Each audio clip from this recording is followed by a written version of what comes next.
In 1979, Niki Lauda, one of motor racing's greatest champions, decided quite unexpectedly to retire from the sport. Now, 2 years later, he's making a comeback at the start of a new Grand Prix season. In 1975 and 1977, Lauda was world champion. But between winning those two titles, he suffered the most appalling injuries and burns after a crash in the 1976 German Grand Prix. It nearly cost him his life. He'll be talking quite graphically about that crash, and we shall see it again. But why has he decided to come back to this most dangerous and demanding of sports? Naturally, he'll be talking about that as well as he prepares here in the south of France for a new season with a new team, the Marlboro McLaren, and a new challenge. But first, let's go back 2 years to a film we made then of Niki Lauda, a truly remarkable man. I like the car, and I like to go over 100 miles an hour. I like to take chances. I like to take the risk. So this is one part. But I don't like to die going down the stairs because I think that's stupid.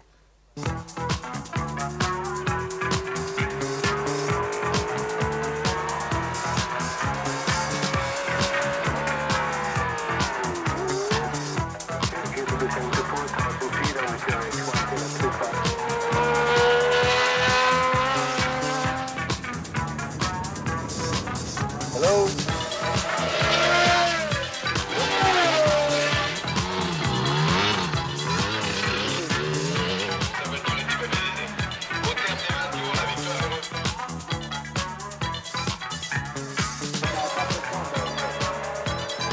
Twice a world champion, your winner today in BMW, Niki Lauda.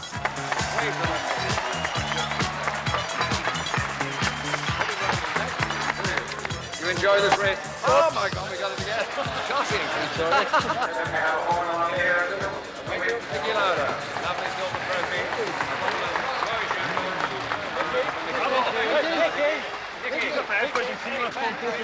Niki Lauda für seinen Sohn.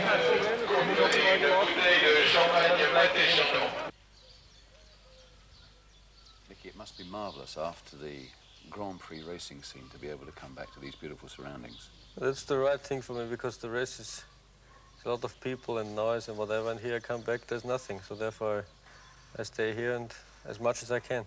It's in a part of Austria I like. It's around Salzburg, which I like the place. And it's somewhere where there are not many people around me except one farmer, which I like him very much, so there's no problem. So the quietness and the house is myself. It's built by myself. This is the thing I like here. But in fact, your background is from a fairly wealthy family, isn't it, in the first place? Yes, my family, you could say, as you say, but you know, the thing is, when I left the family, when I was around 18 years old, I came out here to Salzburg with nothing, basically. I had a two-room flat, and I lived there with my girlfriend, Maela, for 7 years, and had, you know, just tried to make money. And, you know, don't take family money, which I didn't get anyway. So everything I got now is I made out of my own money or business. And my parents at that stage didn't like the idea of racing, which I think is absolutely normal. So I went my own way, and then in the end, you know, the relationship got better again because I was independent, they've been independent, so there was nothing much we could argue about. And then we had quite a good pace in the end. So, although your parents weren't happy, you went ahead anyway. How did you get started in racing? I got started in '68 with a Mini Cooper. I did some hill climb races, and because there was no circuit racing in Austria. And I basically won them all, and then I had a Porsche 911 in '68 and won them all, and then the year later I started in Formula V, which is the Volkswagen Formula. The year after in Formula 3, and then in Formula 2 and Formula 1. Then I was very lucky that Ferrari asked me to drive for him, which was in '74. So we started to work, and in '74 I won my first 2 Grand Prix with Ferrari. '75 I've been world champion with them and made good money and started to build a house.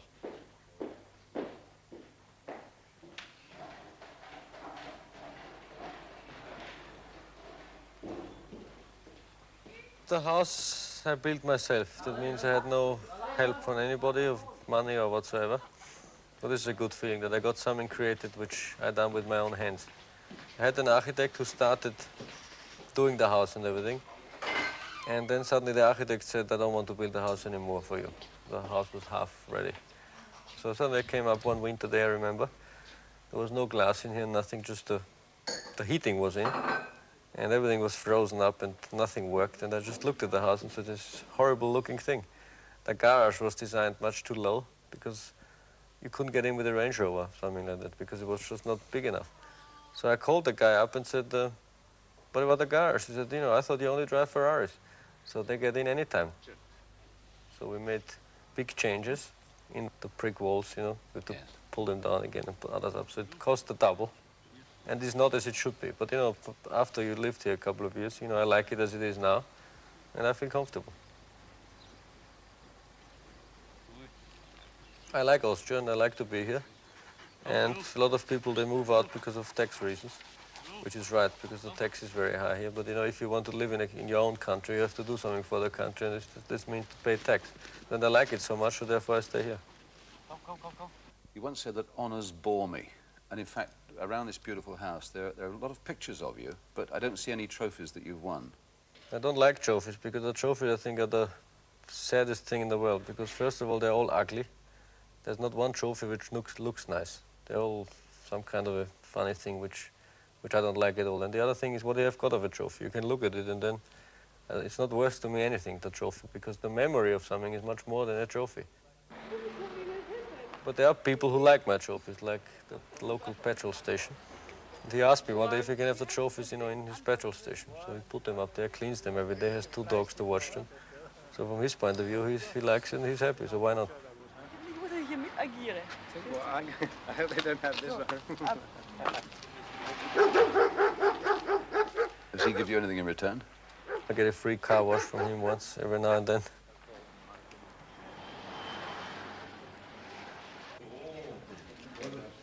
How did Marlena come into your life?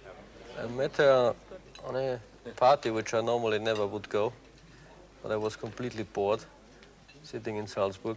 So I went there and then I suddenly got her to know and made an appointment with her the next day, and the following day, and the following day, and so I think 2 or 3 months later we got married. I thought that's the wife I need, and off we went. Notice that when you talk about when you got married, you say that you only had 2 witnesses and not a single journalist. You said that almost with a certain triumph. No, because, you know, the thing is, I try to keep my private life as private as I can. I know it's difficult because a lot of people do know me, so they think I belong to everybody. But it's not true. I belong to myself, and that's it, basically. So I try to divide it all the time, but it's hard to divide it. So getting married, I think, with the church and with the music and the whole thing, would be nice if I could be there on my own with my wife. But I can't be there on my own with my wife because a lot of people will follow up and some journalists maybe and so on. Therefore, I thought the only way is to do it somewhere secretly. So I found a place in Austria where the guy would do it after the normal working hours. So he stops at 5. So I asked him if he can do it at 5:30 so nobody's there. So we just rushed into there, showed our passports, and I didn't have a tie, I remember, and he was a bit upset, so I found a tie of somebody and put it around my neck. And in half an hour, everything was over. You know, out of the circumstances, I mean, it was good. You know, I wished it would have been different. Tell me about being married to a racing driver. Is that a difficult thing for a wife to have to put up with? I think it is difficult to be married. For a race driver, I don't know. Of course, it's difficult. It's very exciting. Is he watching? No, he's not watching. No, he's gone. Niki? Yes. He's gone. Okay, it's very exciting. Exciting and boring at the same time. Tell me why you say boring. Boring? Because he goes for a race, he's exciting, he comes back and he wants to sleep all the time. So I'm sitting here waiting for him. So we go out, says, no, I'm tired. He's always tired. He comes here for a rest because he's, how you say? He's high and then he's tired and then he wants to relax. Yeah, so no friends, nothing. So he wants to be alone. So now it's not boring for me. It's boring if somebody watches.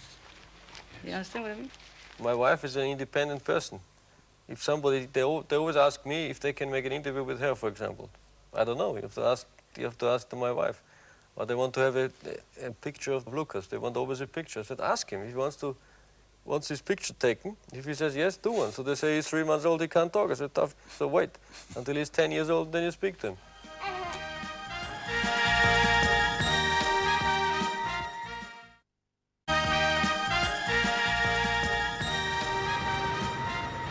cars like this one, are they cars you have to go out and buy yourself? I must admit, the last car I bought must have been about 8 years ago. So I always find somehow a solution. I have to do something for the companies so they can give me a car. You can just imagine if people see you at the lights, they try and get away a bit quicker than you. I try, I always let them go, otherwise we race all the time. I don't want to race. I don't want to race on the weekend. Do you always observe the speed limit, though? More or less, yes. The police ever got hold of you? Yeah, if they get hold of me directly, and I can, they stop me, there's always a way around. This is the good privilege.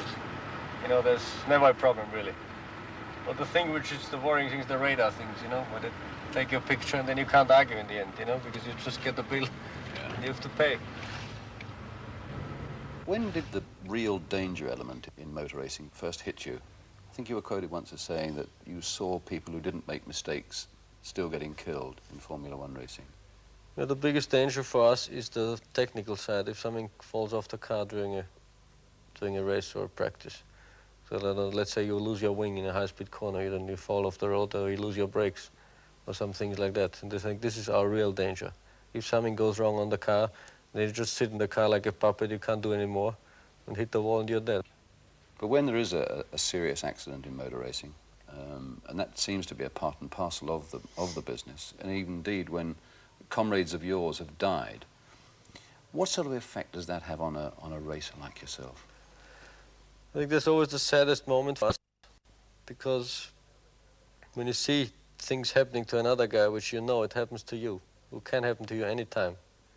What do you do then? Then you sit there and you say, let's go home and forget everything and do something else. But then on the other hand, you think, do you want to race or do you don't? So if you want to race, you have to find a system for yourself to get over this problem. Because if you believe that you will be the next one, there's no way you can race. Can we talk about the 1976 accident now in Nürburgring? You said at the time you didn't know what had happened. Are you any nearer now this time afterwards? No, because I lost complete memory about 6 minutes before the accident and then until 2 hours after the accident.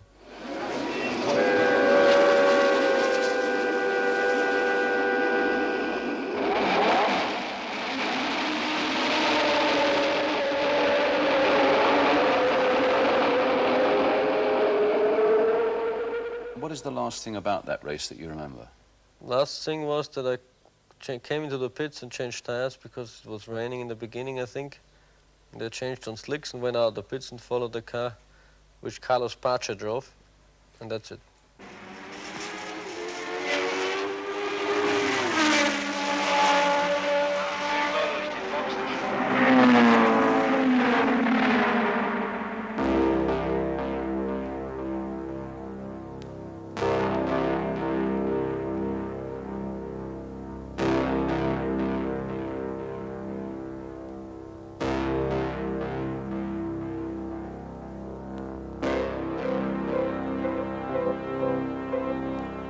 The fire, the first hospital, nothing. The first thing I remember was the helicopter. It took me to the next hospital. Did you feel when you got to the hospital, Niki, that life may have been slipping away from you? No, I can't remember the times because you get mixed up. You don't know if it's day or night or whatever. But I remember one stage that, now it's the end is coming because you just feel that everything's getting so weak and it's not the pain you feel, it's the feeling you have is that everything is so complicated and so difficult that you want to let go. And then I felt, now if I go and sleep or something, it's something like sleeping. And then suddenly you're very frightened of that feeling because you feel if you fall in a big hole, black hole, you just let go of everything. The same moment the fear comes into you, you said, this is not the right way to go. And then you start, then you tell yourself, do something, anything, but you can't do anything because you lie there and you can't move and whatsoever.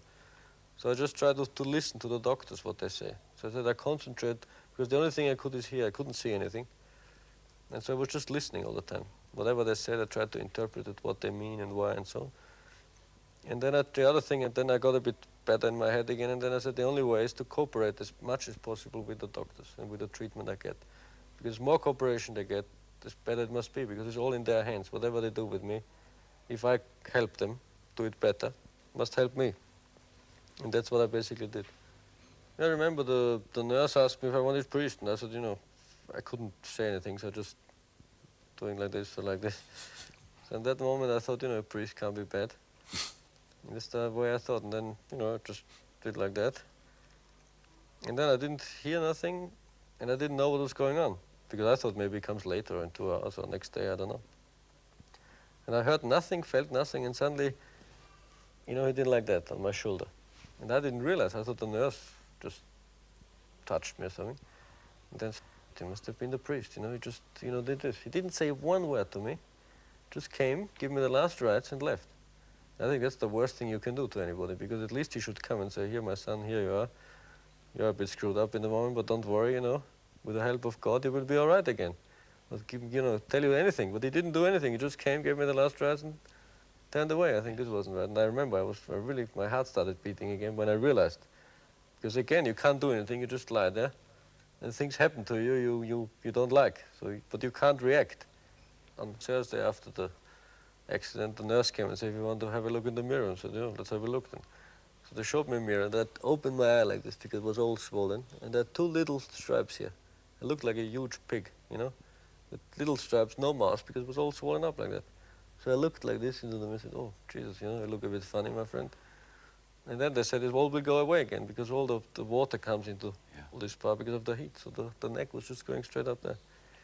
And then a couple of days later, it got less and less and less. Well, it was quite funny to look at. Quite funny. Yes, but at the time, the only thing you can say was funny. If you think about it, he looked pretty sad. Yeah. What was your reaction, though, when you had to go out and face people again? Was that a problem for you?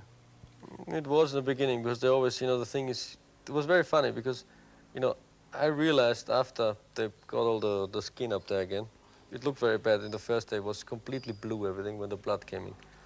But then I looked at the thing and said, what can you do now? You look like this for the rest of your life.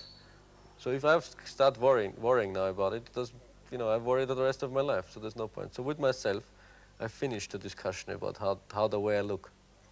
So the only thing I did afterwards was funny to watch people, because I had no problem with myself anymore, so I just walked into some place and looked at them, And, one looks at you and looks away again. I said, oh, you're a nice guy, I thought, And then the other one, he just talks to you normally, So, and then it was quite funny. You could divide the people, because some people, they only go how people look, And if somebody looks ugly or bad, whatever, they don't talk with him, which I think is bad, because it's not the way you look.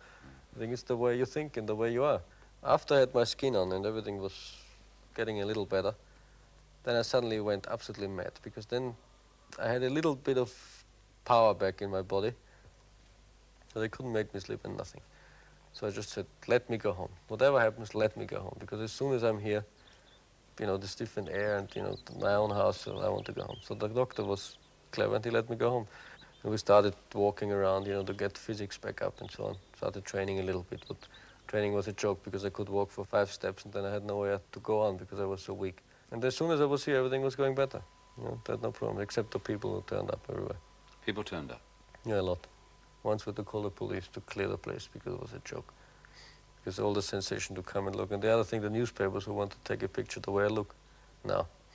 And they spent special experts. For example, when I was in that room in the second hospital, all like this, a guy ran in, took the pictures, clack, clack, clack, clack, and went off again. And at what point did you make a conscious decision, I'm going back to racing?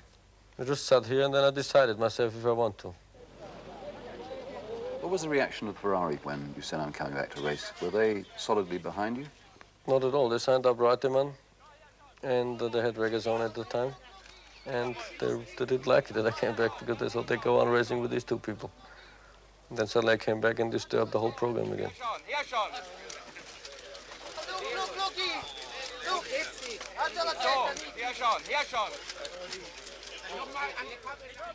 Then after a while I was fit enough to race again, and then I went to Fiorano, to the Ferrari test circuit, did a couple of laps to see if the helmet fits, because my ear did hurt very much. No. Stay. Giusto. Anche da questa parte. Anche da questa parte. No, io l'ho aspettato. And that was only a month after the accident. As quicker you get in, as better it is, first of all. But the fear is always there, You can tell yourself you take the corner flat and there's no problem. So mentally you tell yourself, and then you just come to the corner and lift off. It's the mental break which you can't adjust, because it's always in you. And it's not, you can't say just now, it's all the way flat. And then you come there and then you just, something that makes you lift off. And this just took time again to get the confidence in the car and everything else. And then you're just back to normal. And then I went to Monza and did the first race again.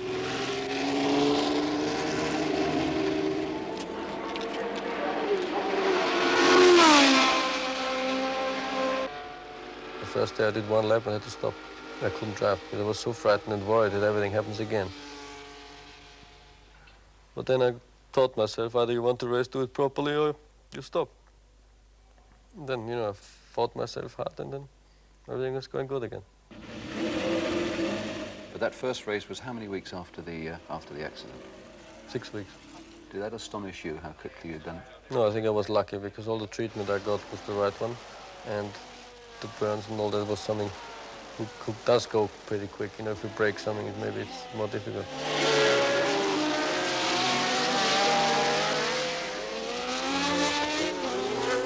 In fact, you finished fourth in that race, which was amazing enough, and you only lost the World Championship by a single point.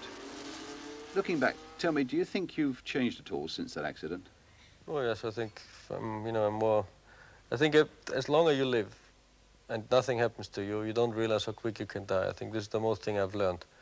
So let's say people I know driving into trees with their cars because they just go too quick and kill themselves. I think it's the most stupid thing you can do. I think now I watch very careful what I do. Even if I go down the steps, you can break your neck if you're not careful or if you look somewhere else. I think I've realized or I've learned how easy through stupidity in one way you can die. So, you know, I drive carefully, I watch the stairs. You know, generally speaking, I'm just more careful.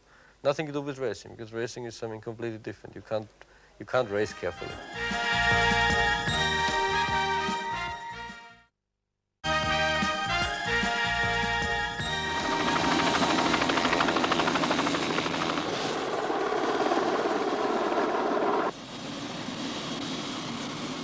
Silverstone Circuit, and Niki Lauda arrives from his London hotel to practice for the British Grand Prix. Practice sessions are a baffling jungle of advanced technology, a process where the whole team works to adjust the car so that the driver can record his fastest possible lap, because it's this lap time that determines his position at the start of the race.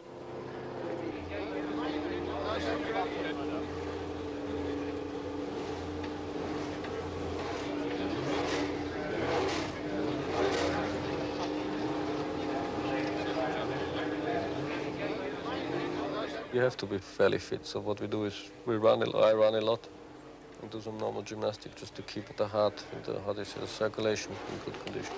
Because the heat in the car, you have these big overalls on, which is really hot. You lose 2 or 3 kilos during a race because they're fireproof, and you know they saved my life. So it's better to sweat a bit and be alive than the other way around.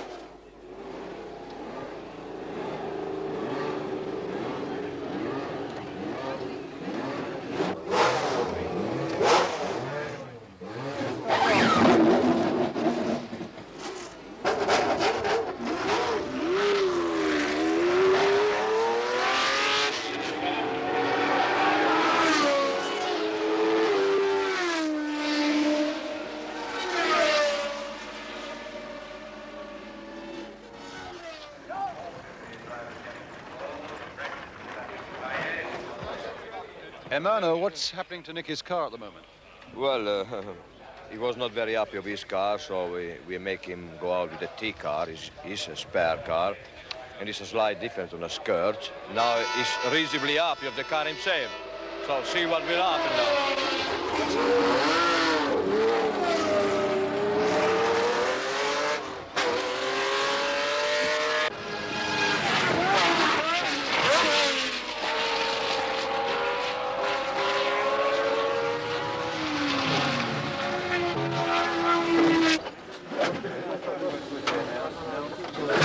Niki, how did practice go for you this morning? The problem is I changed the car with the better wing areas, but with the worse engine. So now for the second session, I have to take off my wing areas, put it on the other car with a good engine. So I hope there's no screw up and it works, but it's a bit of a risk.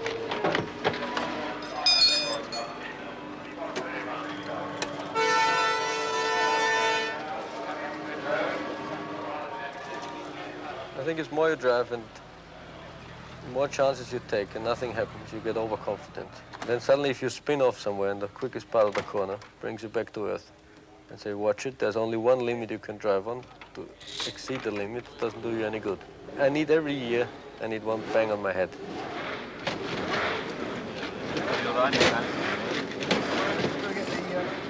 What are your tactics in this afternoon's session? Tactics is that I do balls out all I can do, the maximum out of everything, because I'm in a position that I have one World Championship point at the moment. I'm absolutely nowhere.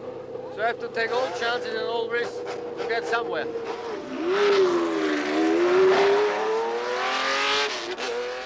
Niki probably is certainly the most determined driver when he wants to be. It's very difficult when you've done as much as Niki Lauda has done to keep the kind of single-mindedness that is necessary to get great success after what he's been through. He had to be so dedicated to come back after his accident, which for me was the most courageous achievement in modern sports history. He's able to come in and diagnose very precisely what a car is doing, whether there's something wrong with it, particularly when there's something wrong. He comes in and the information that he gives the engineer is always very concise and very positive. Better? Over a second quicker. As soon as you turn the wheel, the car points.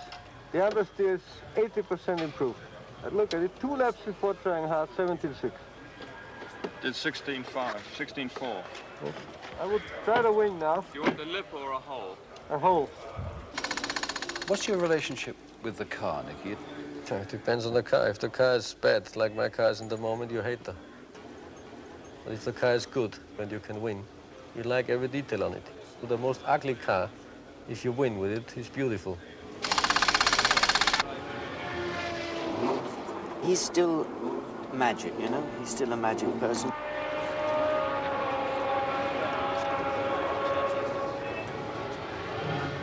He's still the best driver in the world. He's the most complete race driver there is, because a lot of these guys drive with some emotion. He drives completely with his head. Thinks the race out, thinks the situation out. He'll only go quick when the conditions are right.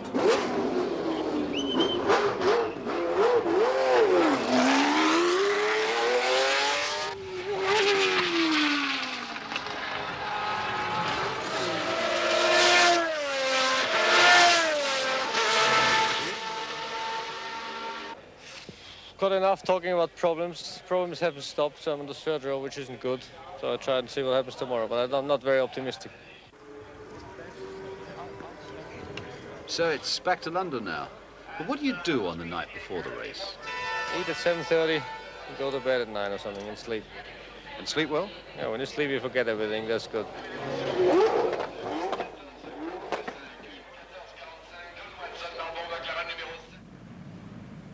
Well, it's now 7 o'clock in the morning on race day, Niki.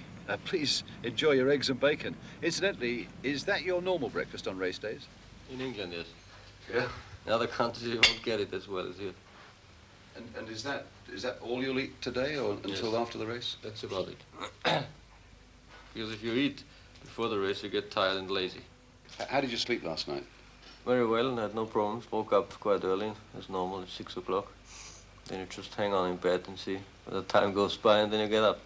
What are you thinking about while you're lying in bed there at 6 o'clock? You always start thinking about the race. You always start thinking what you're going to do in the first corner and the next corner and the next lap and so on. But as the experience proved, whatever you think in bed is always different on the racetrack. So the best thing is to stop it again and say, let's wait and see. More coffee, yeah?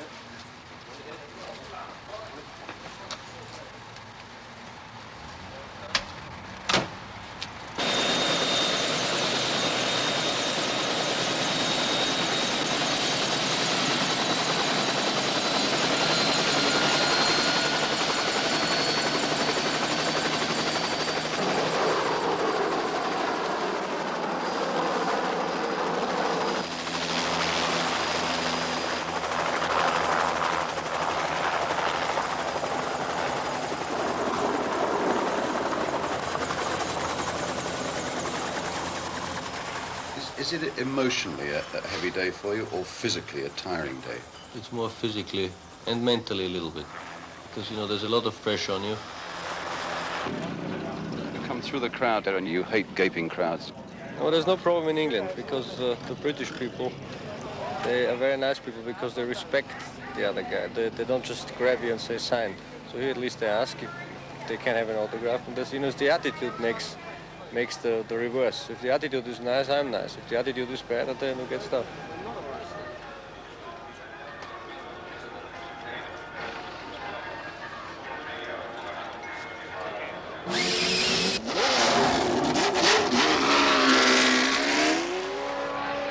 And this is the final warm-up for the Grand Prix.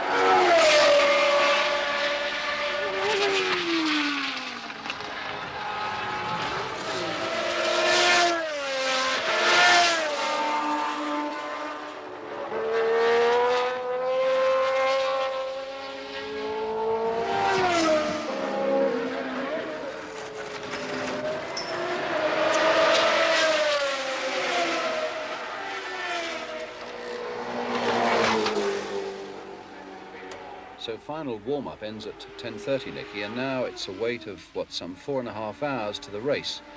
But how do you prepare yourself mentally from now on? You're tensed and you're concentrating on the race. I just switch a switch and I do everything half speed. So whatever comes to me, I just hear only half. So I just keep myself calm. I don't get anywhere carried away by emotion, somebody annoying me or something. I do everything half speed. By the time the race comes, I've still got all my energy, which isn't wasted. Then I switch to switch and do the normal speed, which is very important, I think, because otherwise you tire out already before the race.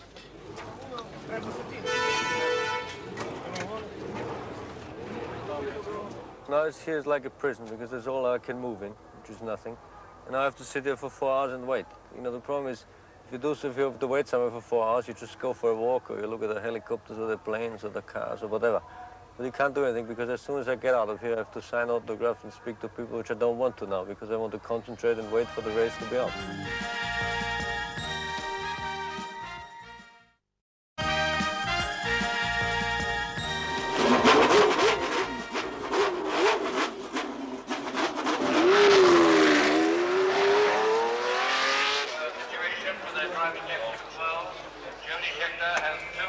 What goes on in your mind in the last minute before the race starts? You realize nothing what happens around you, basically. You just wait for the start to come on, and you concentrate, because the start is a very difficult procedure. Because you have to have certain revs and not too much wheel spin and so on. So you just concentrate very much on the start, and you just tell yourself you have to do a good start today. And then you just think of what happens after the start, and you just concentrate. You wait for the moment to start. You are nervous, there's no doubt about it. But I think everybody's nervous before the start, because you don't know what happens. You know, everybody wants to take off 35 cars and all want to go into the first corner, which is the worst part of the race. Because everybody wants to beat the other guy just going another 300 meters and then turn right.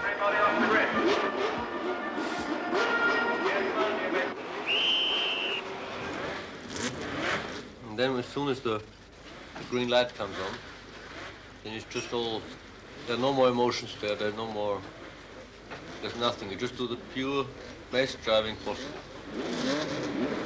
Green light, they're off. Regazzoni is coming through from the second row into the lead.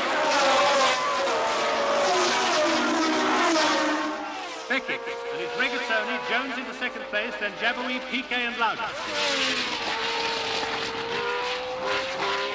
Now they're off down Hanger Straight at over 170 miles an hour.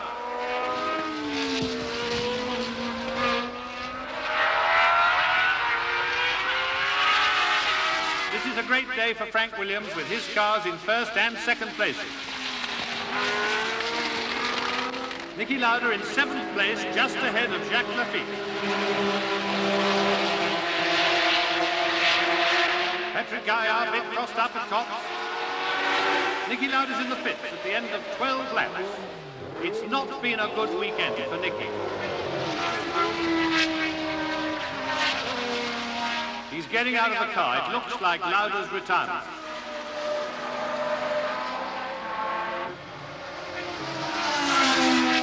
Yeah, had no brakes. So just in the end of the straight, the pedal was right on the floor, and they just could make the corner.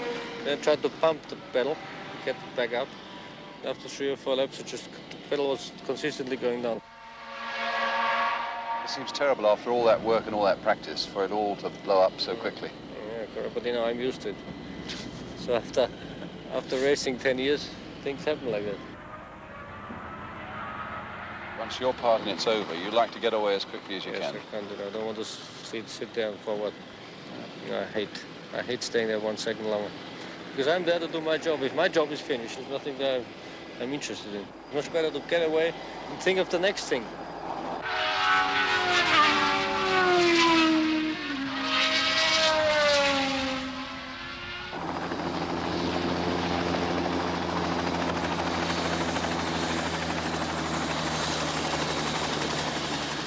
Now, is this the enjoyable bit you're coming to now of the day? Right.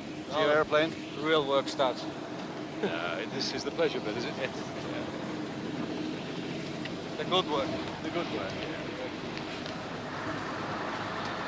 And then when you fly back to Salzburg, what do you do this evening? Is it just a quiet, relaxing, unwinding evening with you and Marlena and the It's baby? difficult to sleep, you know, this night. So I need some food. I hope she does cook me some.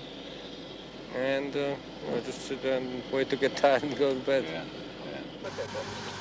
Oscar Lima Papa, clear for takeoff, report reaching 3,000 feet, surface wind 0205 knots.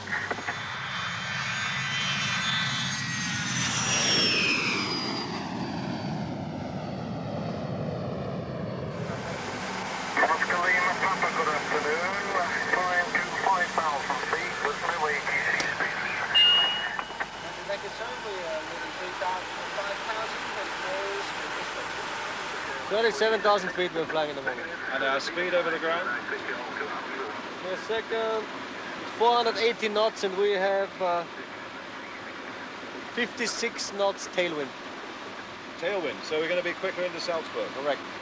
I think everybody will be very surprised to think that you've ridden in a Grand Prix with all the pressures there, and now, a matter of what, an hour, 2 hours later, here you are in charge of a jet going at these speeds. Is that not big pressure on you? Not at all, because it's the complete opposite to what I do. Here is all controlled. You have to just respect rules and fly in the best. Just respecting rules, there are no compromises and nothing. So therefore it's the complete opposite what I do in my race car, so therefore I like it so much. And down below it's what, chaos and taking a few risks and... It's chaos, taking chances, taking compromises, you know. It's not like flying is. Flying is the complete opposite. You have time, you should plan ahead all the time, you know, and really use the head. Altitude apron taxi with Delta ground time 54, open flap plan to Vienna is on hand.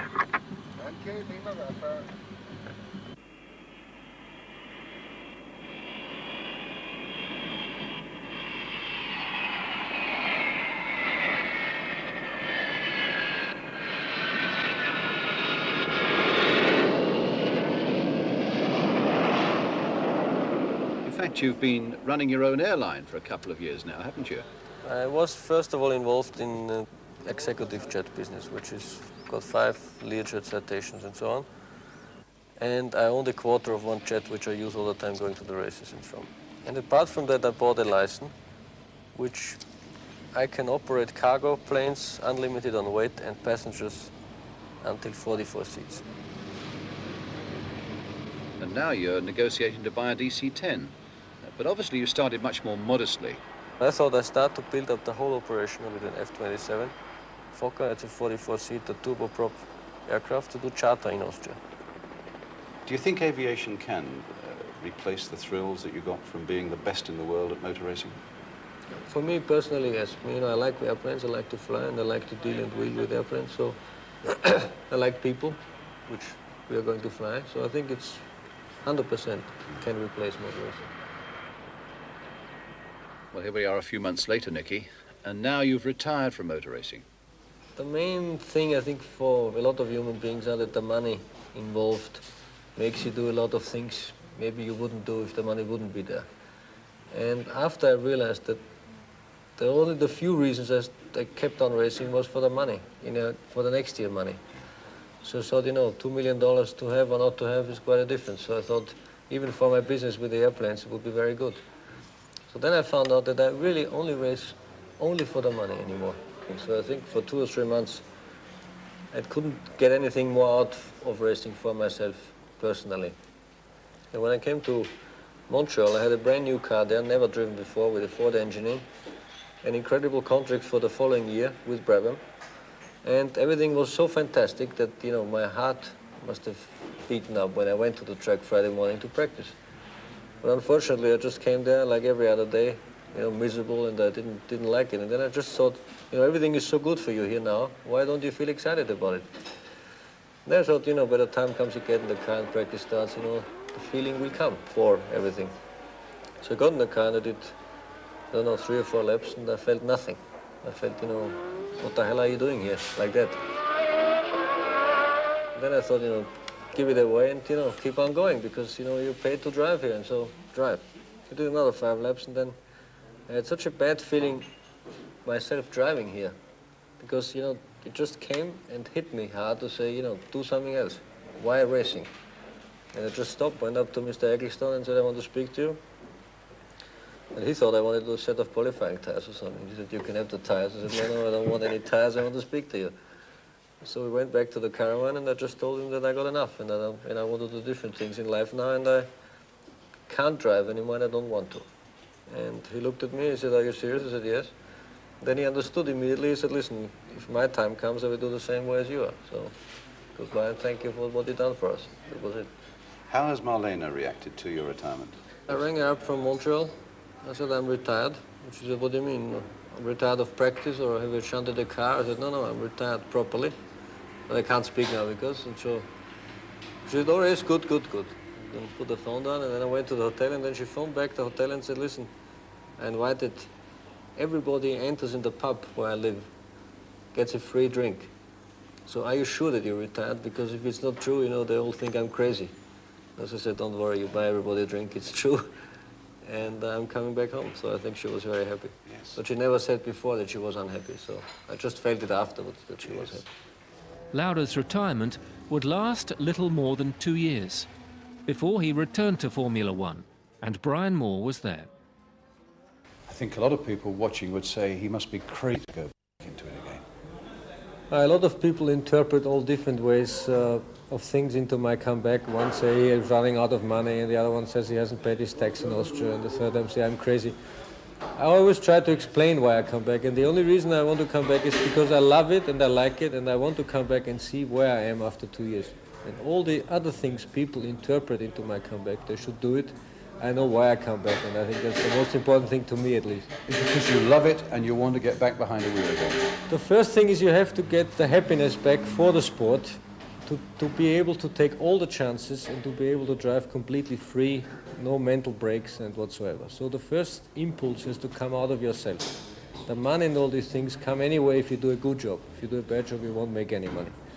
But the difficulty for me now is, after having done the first step, saying, okay, I think I have the guts and the inside wanting the sport, to really be able to do it. And that's the difficult thing, because you have a lot of mental breaks in your head, and I'm curious to see first if a human being can put them out of the way completely, or if some stay and don't make me go quicker, or how long it takes to put all the brakes away and just to drive like you are 20 years old or something. Niki Lauda's comeback was a triumph. He won his 3rd world title before retiring for good in 1985. He died in 2019, aged 70. But Lauda's integrity, passion, and spirit of defiance remain an example to the sport of Formula One.